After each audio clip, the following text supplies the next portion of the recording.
Hey,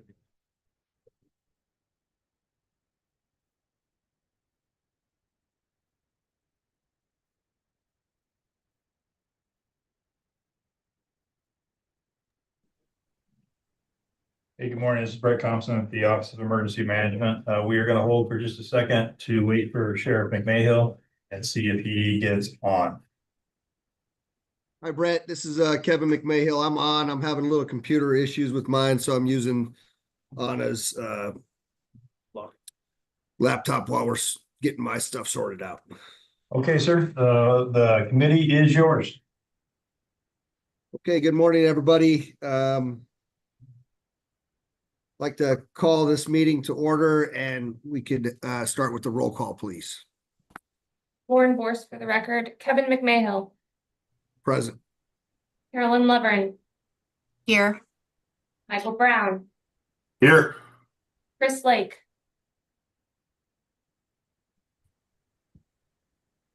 Chris Lake.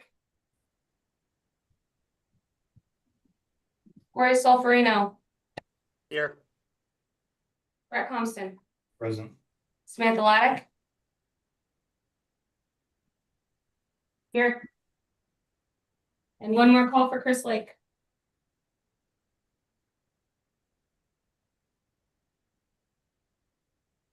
Chris, I can see you on if you could just verbally confirm.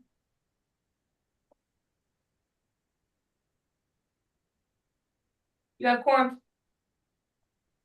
Thank you, Lauren. Appreciate it. Item number 2 is public comment.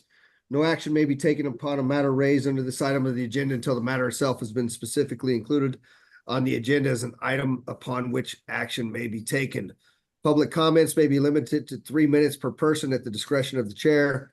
Comments will not be restricted based on the viewpoint. Because there's no physical location for the meeting, public testimony under this agenda item may be presented by phone. If you'd like to provide testimony during the comment, please call in after 8:30 on the day of the meeting by calling 669-219-2599. When prompted to provide the meeting ID, please enter 202-331-8963 and then press number. When prompted for a participant ID, press pound. When asked to provide a public comment, press *6 to unmute your phone and *6 again when your comments are complete. Be advised that the YouTube stream will be between 60 and 90 seconds behind the live meeting.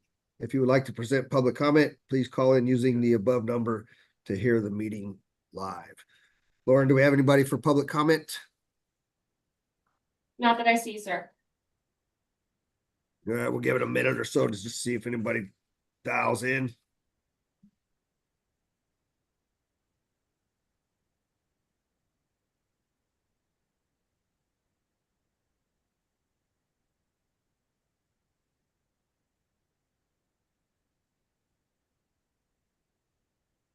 All right, we don't have anybody for public comment, so we'll move to item number 3, approval of the minutes. Do I have a motion for approving the minutes? This is Brown. I'll put the minutes for the last meeting. Okay, thank you, Mike. All in favor, say aye. Aye. Aye. Any opposed? All right, motion passes. Moving on to item number 4, review of the federal fiscal year FFY 2025 State Homeland Security Grant Program proposals with the intent to formulate a recommendation to the Nevada Commission on Homeland Security. I'm going to turn this over to Brett, but I would like to say prior to opening this up, Brett, that I know that it wasn't just a couple of days ago that we had a very different picture on what our Homeland Security funding was going to look like from SHSP and UASI. And I know that everybody involved in this has put together a tremendous amount of work over this last week. And I just wanted to publicly say thank you all for your efforts on this to get us to where we're at. So Brett, if you would, go ahead. Thanks, sir. Brett Thompson for the record. So I would like to walk the committee through the methodology we used, and this is particularly for SHSP. So all maintained and enhanced projects were determined to be above the line. Due to the new requirement for 10% of the SHSP funds being dedicated to the Border Crisis Response and Enforcement, the only applicant, which was Washington County Sheriff's Office for this category, was also above the line. In May of this year, I provided the NRAC members an email announcing OEM's intent to rename and realign our grant applications with our major portfolios and how we are task organized in order to track and manage funds more accurately, easily, and transparently, and provide Antarac and with more accurate applications to clearly delineate where funds are being spent and what benefits Nevada is receiving from investments in OEM. I made the decision that the 4 OEM applications would be considered new and would be ranked by the committee with all other new applications. 3 of the 4 OEM applications were funded. My intent is that every action OEM takes is transparent and fair. I want our partners and stakeholders to have a voice in the services and programs that they receive from OEM, while also balancing the costs associated with operating the State Emergency Management Agency. The total for the State Homeland Security target allocation this year is $4,362,750. There are 5 national priority areas, and those priority areas are, I'll read those in a second, but we have to spend a minimum of 30% on these, which we did. Enhancing the protection of soft targets in crowded places, enhancing information sharing and intelligence sharing and analysis with federal agencies, enhancing cybersecurity, supporting border crisis response and enforcement with a minimum of 10% spend, and enhancing election support with a minimum of 3% spend. Additionally, 35% must be dedicated to law enforcement terrorism prevention, and 5% was allocated for management and administrative costs. All national priority areas and law enforcement spending requirements are met by the attached recommendations. A total of 18 projects from across the state were recommended for funding with the available target allocation. 9 were maintain or enhance projects. 1 was specific to the new border crisis response national priority area, and 8 were new projects. 10 were not funded or were not recommended for funding. I am confident that all stakeholders came to the table with a willingness to compromise to help spread the effects of these funds as effectively as possible across the state in order to maximize impacts for our citizens.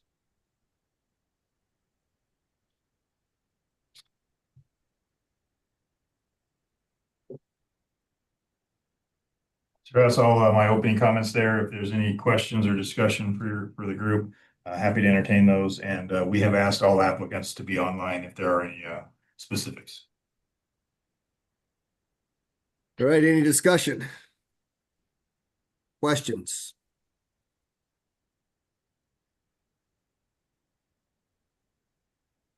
All right, hearing none, I'm going to start with mine then. I have a couple questions in regards to a number of the programs, or at least commentary in regards to this. So I know Carolyn is probably on the line from the city of Las Vegas, as well as I'm not sure who's here from Carson, but in regards to the Southern Nevada CERT Volunteer Program, which I understand is called the Community Emergency Response Team.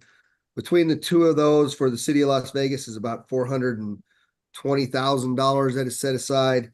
And then on the SHSP, I see Carson City CERT is another $86,000. So what is this program? I've been involved in a number of emergencies here in Southern Nevada. I have never been informed of what CERT is, what CERT does, how are they being utilized.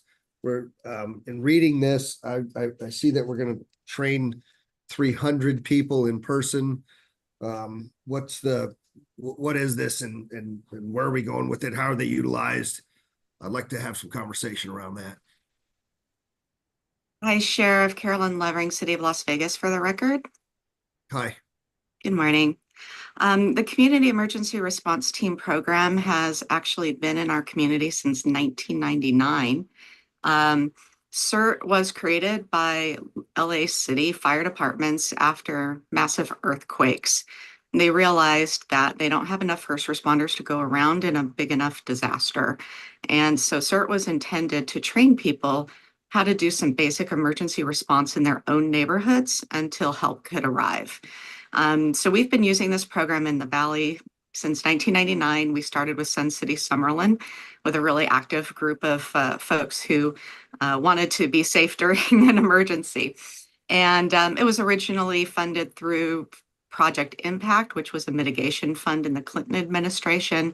And after 9/11, FEMA adopted that program out of California and made it national. It became part of the Citizen Corps program under the Bush administration and actually had its own funding stream for a number of years. As funding streams began to get more consolidated into the Urban Area Security Initiative and to the State Homeland Security Grant Program, most of our CERT programs rolled up into those areas. They've often been noted as national priority areas. In fact, community preparedness, education, and training is one of the 5 national preparedness areas this year. And so these particular grants ensure that we're meeting that requirement and ensures the longevity of the program that's been in our community for coming up on 3 decades in a couple of years here. So Carolyn, when have we ever deployed them? I mean, if you're saying it's been since 1999, I could go all the way back to, say, 1 October. I could go back to, multiple different disasters that we've had. I've been 35 years involved with Metro here. I never even heard of this program. So how are we utilizing them? And it's obviously a statewide program if Carson City is as well. If we're talking about nearly $500,000 of the funds that we're utilizing for Homeland Security, how does it meet those priorities, and how often are they being deployed? That's a great question, because for a long time, most of us used it as strictly a training program. And you'll note that in the Urban Area Security Initiative, there's actually 2 separate projects with CERT attached to it. One is the continuation of the longstanding training program. In recent years, we added the volunteer component of it. I hate the phrase, but it was often referred to as a catch and release program. We would catch them, train them, release them out into the wild. And if they wanted to form their own neighborhood teams, they could, sort of like a neighborhood watch program would be. But over the years, we realized that that wasn't the most effective or efficient way to utilize people who not only had the training, but also the interest in volunteering and engaging in the community more. So from that perspective, we, in partnership with Clark County at the time, actually Chief Steinbeck was the first to initiate it, followed by Chief Samuels, was they wanted this volunteer program so that they could activate these volunteers more frequently and under more direction and guidance. So the city of Las Vegas volunteered to create this volunteer management program. We call it the 3V, the Vital Vocal Volunteer Program. And these volunteers received enhanced training, background checks, drug tests, the fingerprints, the whole 9 yards, just like they would be almost like a city employee, right? We treat them through our whole human resources process, and they're subject to our disciplinary issues as well. Luckily, we haven't had anything to worry about on that front. And these folks then are able to staff health fairs, provide preparedness information to the community, conduct training sessions. So they're really a force multiplier on the whole preparedness front. And then their most recent deployment was to assist Clark County at the convention center, where we opened up the shelter during that power outage. And so we had volunteers supplementing the American Red Cross in their shelter operations programming. We've been working actually with the Metro Volunteers program since its inception as well. So working with Sharon has been fabulous as always, and working with the Red Cross volunteers. So we're not in a mission space to take over anything that any other agency or organization is already doing. It's more of a supplement. And we're also able to identify other gaps in our community that we can train these volunteers to help fill. Okay. For me, it's first I've become aware of it, so I'm very interested in having additional conversation as we move forward around that particular issue. Thank you. I would really be happy to do that, Sheriff. We do have a marketing problem.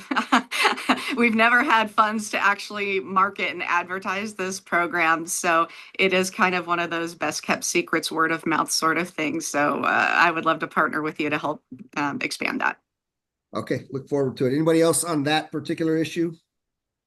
Sir, this is John Backetall from Carson City for the record. So to add to Carolyn, our team is vital as a force multiplier to Carson City, as well as all the other small jurisdictions that have CERT teams.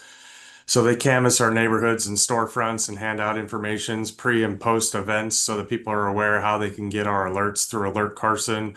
That's our mass notification system for our community. They do open shelters and temporary evacuation points in our community. They've activated with our EOC for wildfires and floods. They support open air soft target events like the Nevada Day Parade. They're marshals within the parade. They have equipment with them, including Stop the Bleed kits to help augment SAR from the sheriff's office. They include a huge table with a lot of information support at Sheriff's Night Out this past week. They host local exercises with other core volunteer agencies across multiple jurisdictions, not just Carson City. They've become such an asset. We have physicians and nurses on the team. They've taken the place of the Medical Reserve Corps in our community, and they also co-activate with SAR and VIPs from the sheriff's office on multiple options. John, thank you very much. I appreciate the additional conversation on that. Anybody else on this particular issue?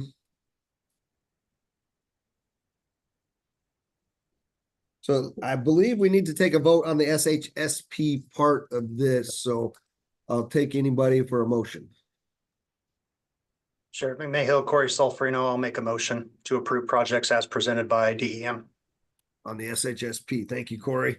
Carolyn Levering, second. Second from Carolyn. All in favor, say aye. Aye. Aye. Any opposed? Nobody opposed. The motion passes.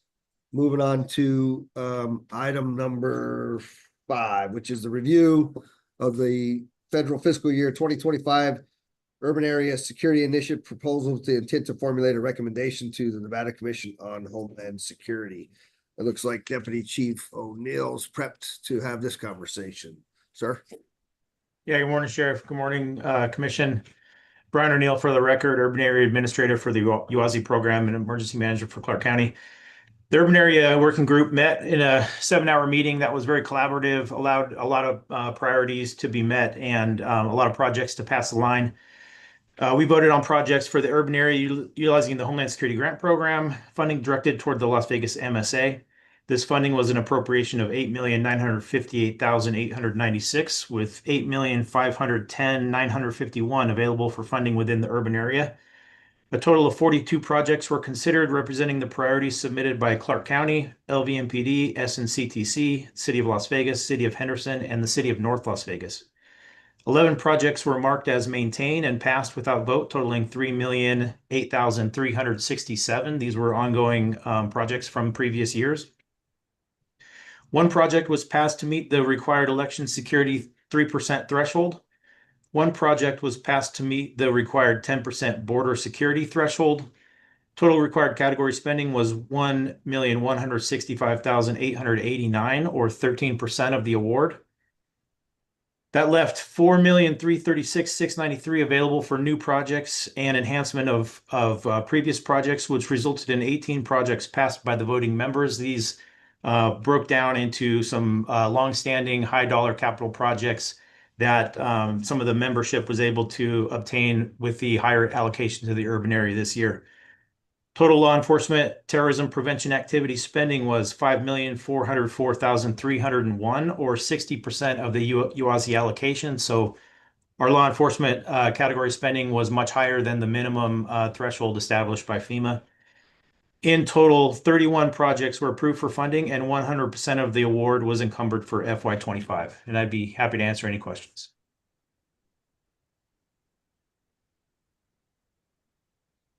All right, anybody have any questions for Brian?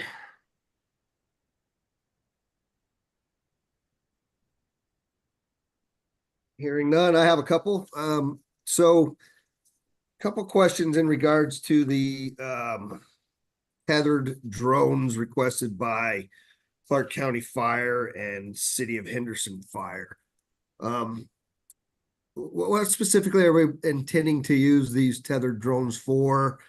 And I guess the point of this question really is simply this is, you know, when we have a look at taking and spending Homeland Security dollars consistently across the board, I continue to look at, if you have a major fire, as an example, you're going to have police and fire responding to both of these. Metro currently has a drone program, not only drone as first responder, but also drones that we are housing at our area commands and on top of fire stations across the board.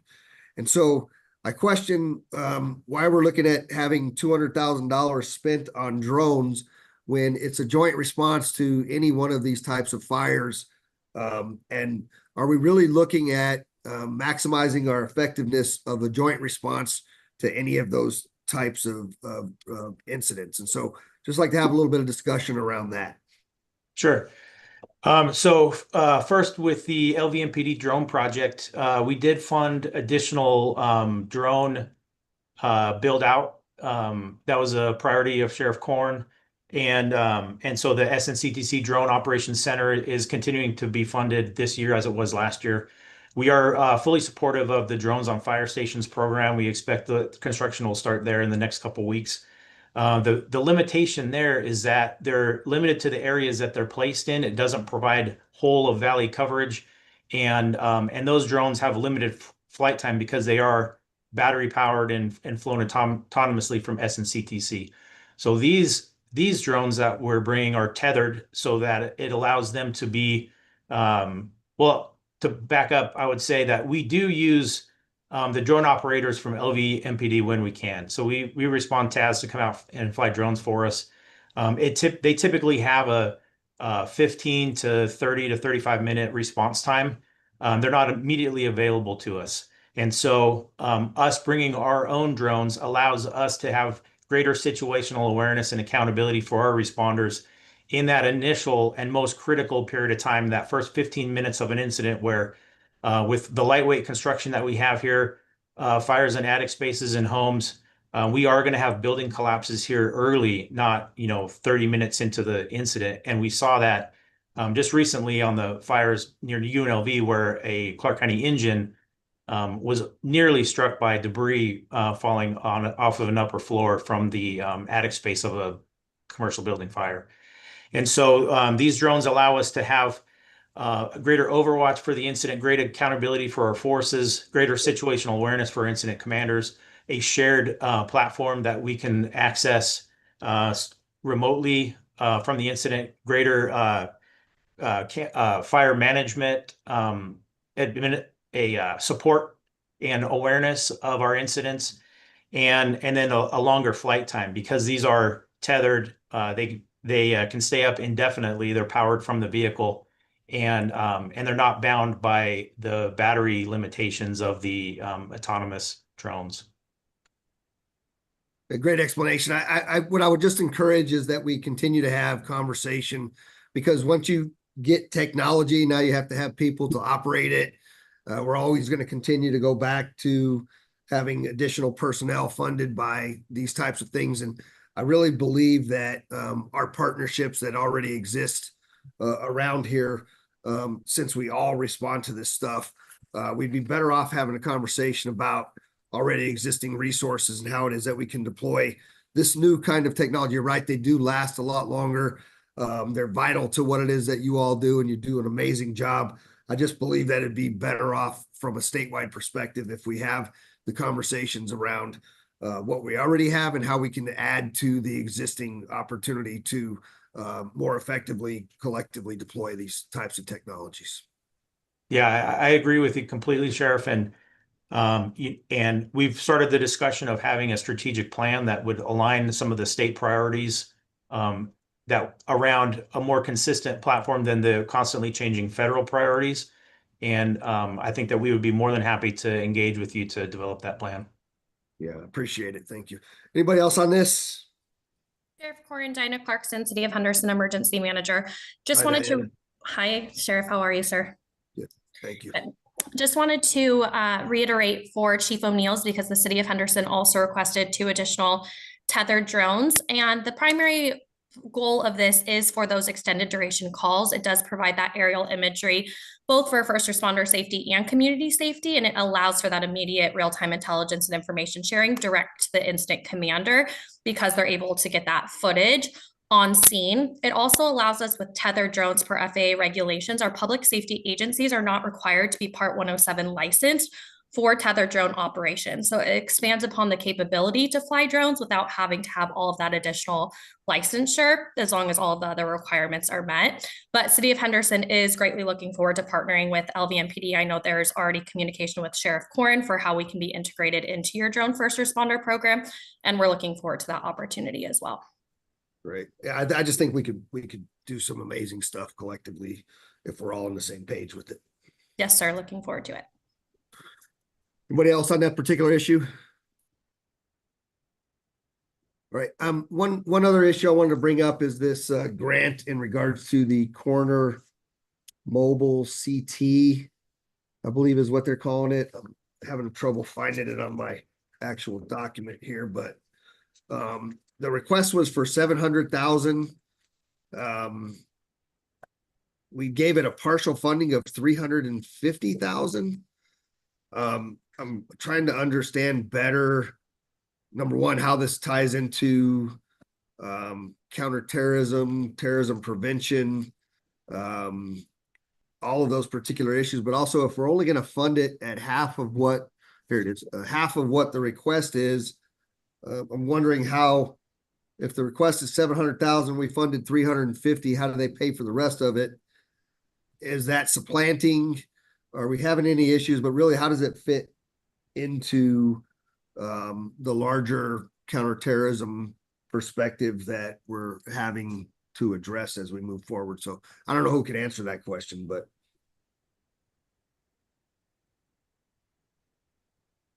Yeah, I'll pause just a second, see if Melanie's on.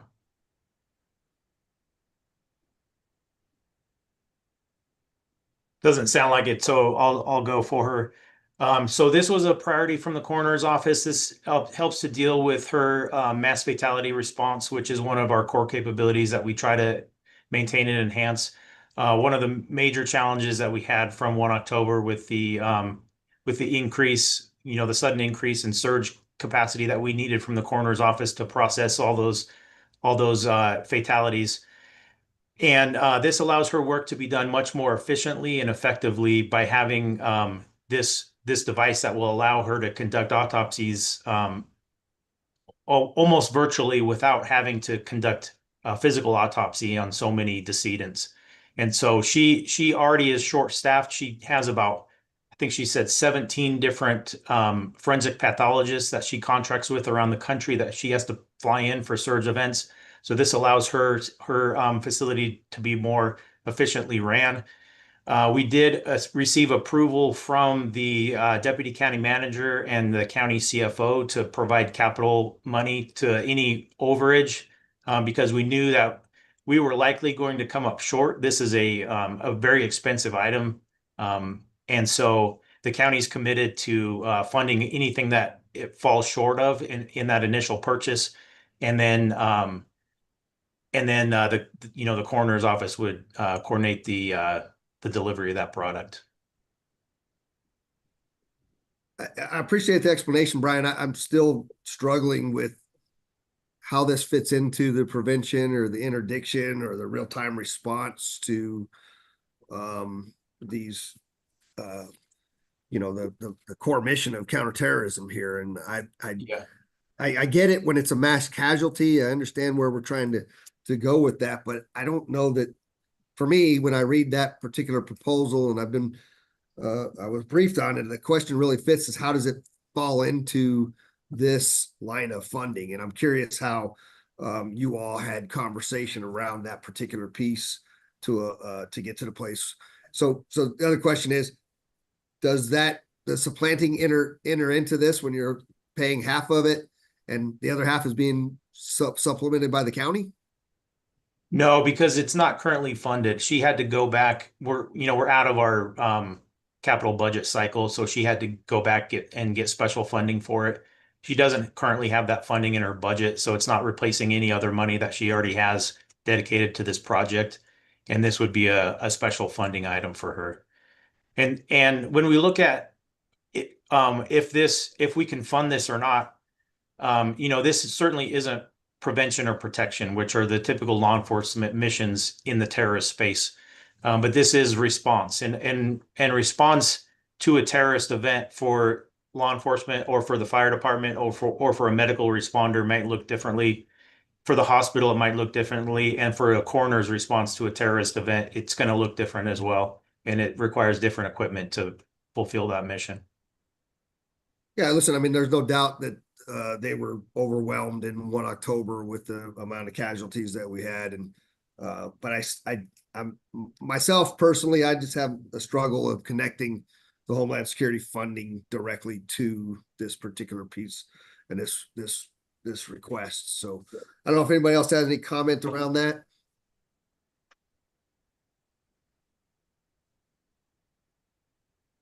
Hearing none, I'll entertain a motion.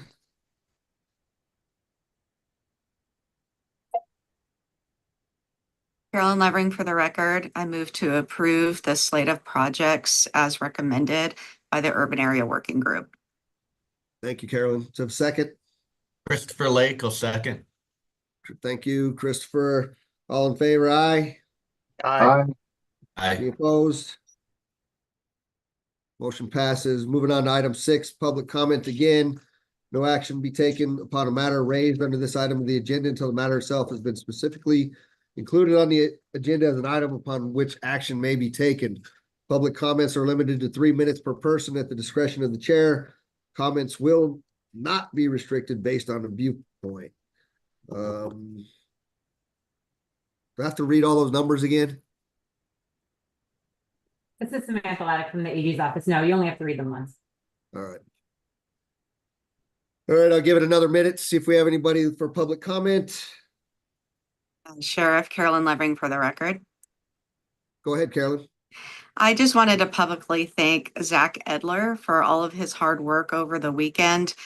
Since the urban area grant dropped on a Friday, I can tell you he spent tireless hours working, helping the project managers get their applications just right. And he was very patient and kind with them. I was copied on a lot of those projects and just wanted to thank him because he's one of those unsung heroes that really worked hard this year. So thank you, Zach. I concur. Thank you, Zach. Great work. Any other comments?